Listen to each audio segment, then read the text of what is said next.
पेश है लोहड़ी के उपलक्ष च एक कविता। लोहड़ी है बाई लोहड़ी है सुखे सांदे बौड़ी है।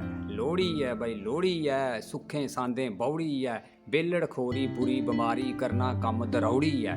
बेलड़ खोरी बुरी बीमारी करना कम दरौड़ी है। लोहड़ी है बाई लोहड़ी है ओदी पूरी कदें नहीं पाउंदी।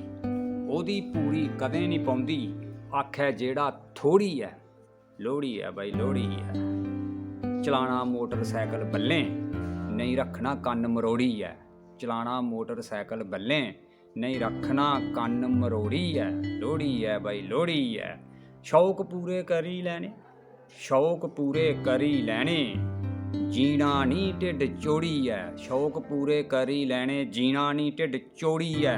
अति चुकै मती जेड़ा अति चुकै मती जेड़ा छोड़ै रब त्रोड़ी है। अति चुकै मती जेड़ा छोड़ै रब त्रोड़ी है। लोहड़ी है बाई लोहड़ी है सुखे सांदे बौड़ी है।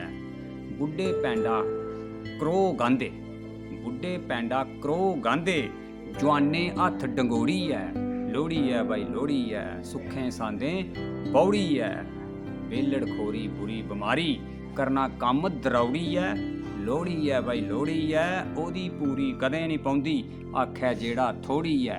लोहड़ी है बाई लोहड़ी है मेरे पासियां सबने गी लोहड़ी दियां मतियां मतियां मुबारखां। दुनिया च भाईचारा बने दा रवै और ये दुनिया जिहड़ी है प्रेम दी एक मिसाल बने ते सारे तंदरुस्त नरोए रौन। मती मती मुबारक।